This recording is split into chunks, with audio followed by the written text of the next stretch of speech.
Well, it was a harrowing moment a few laps ago for Derek Bell when he had to make a couple of stops to repair that flat tire, but otherwise it's been a really ideal afternoon for both he and Al Holbert.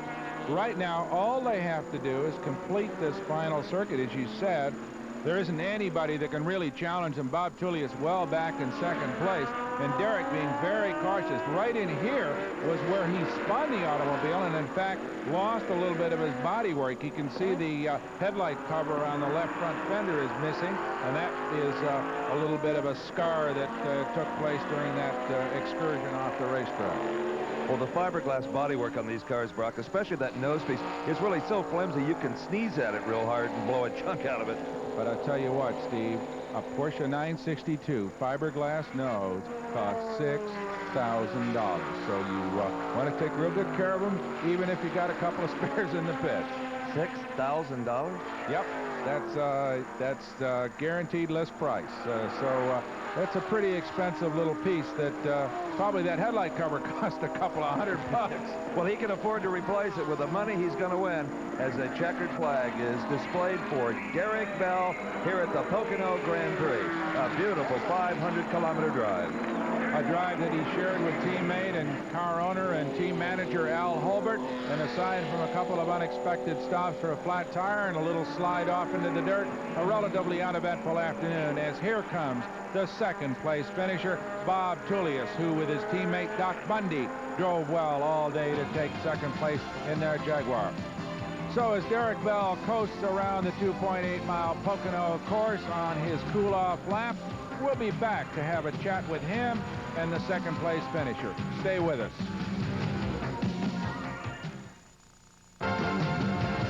Well, the Pocono Grand Prix turned out to be yet another exciting, even suspenseful IMSA racing contest, and Derek Bell crawls out of the 962 Porsche that he co-drove to victory along with team owner Al Holbert. Brock Yates is in the winner's circle. Okay. Derek Bell as he climbs out of the winning 962. Congratulations, Derek. Thank you. Any specific problems all afternoon? Well, unfortunately, we had a flat tire. And I knew it was just getting very difficult to drive on the infield. But I knew I had to stay out till I'd done enough so we didn't have to stop twice more. And I came in and I changed the rear tires because it always, when it's very stiff suspension, you think it's the other end. Yeah. When I went out, I realized it was the other damn end that had the flat. I think people were surprised that you handled the Blue Thunder car as well as you did today. Didn't seem to really have as much problem as some people expected, especially in the infield. Yes, they obviously have to put a lot of stuff underneath the car to make it work very well for qualifying, and I guess it overheats too much for the race, but we seem to have overcome that a little bit, so. Congratulations on a super drive. Thank you. Let's go to Steve Evans with the second place finisher. Well, Bob, other than a little shunt from the doctor here with the 57 car, a very smooth, nice ride today. Well, he called in and he said that they hit him in the nose. I wondered how they backed into him. You know how that goes. We'll talk about that later. It was a good day. And the fuel economy had a lot to do with a strong second-place finish. Well, we finally got our management system going to the point where we think it can do what we intended for it to do. We've been working on it for quite some time, and it hasn't borne any fruit until today. We're really pleased with it. And now, Doc, if the boss here can just find another couple of hundred horsepower, we might see in that winner's circle. We're working on that, too.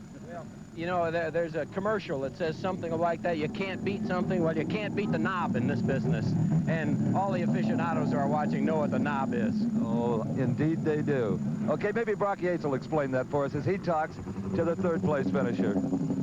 Right, Steve. I'm with Don and Dale Whittington, who brought their Blue Thunder March home in third place. A hard drive all day.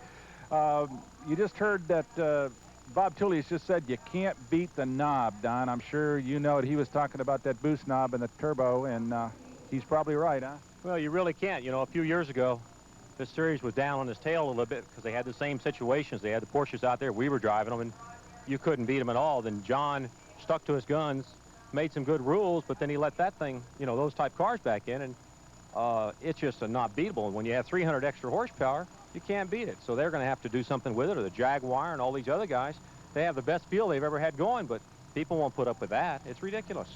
Speaking of Jaguars, you had a super race with Ryan Redmond, right, Dale, in the middle of the race? Yeah, it was good. I was trying my hardest. Had a little bit of a push. Was just trying, and we had a super race. Well, you guys did super to run as hard as you did to get it up into third place. I'm sure you're sorry that your brother and Randy busted so late in the going. They ran as hard as they could. They really did. They ran hard, and they just did all they could. And it's just, you know, 2 or 3 laps from the end, it just breaks your heart to break like that. Sure does. It's sickening. Well, congratulations anyway for a good run and third place overall. Brock. Thanks. Well, even with the knob, it takes some talented race car drivers to win a tough afternoon like we saw here today. Al Holbert and Derek Bell did just that. Average speed of their winning race, 114.9 miles an hour. Now, the quickest lap time was turned in by Cyril Vandermeer, 1:23.2 seconds. That translates to over 121 miles an hour. That was probably when the boost was stuck at 1,000 horsepower. And Brock, a tip of the hat to this man, Gene Felton, who won the GTO division in the number 65 Camaro. He drove the entire 500 kilometers by himself. A real professional and a fine race driver in all kinds of categories. This particular win coming in the GTO category for Gene Felton, but he's won in a bunch of other divisions as well. The GTO cars, stock bodies, this particular class has engine displacements over 2.8 liters. This car, of course, carrying a big American V8.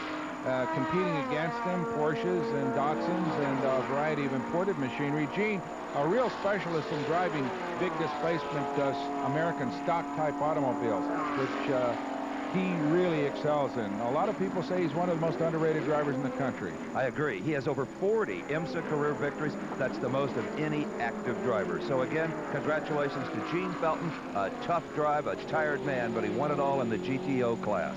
Well, he did it all by himself, as you say, and manhandling a relatively heavy and big automobile like a Camaro around this twisty stuff, as you see him going through that infield hairpin right there and getting a little bit wide. A very, very tiring drive for Gene. So he comes in 10th overall, which puts him right up there with the fast cars. In fact, I'm sure he finished ahead of a bunch of the faster GT prototype automobiles.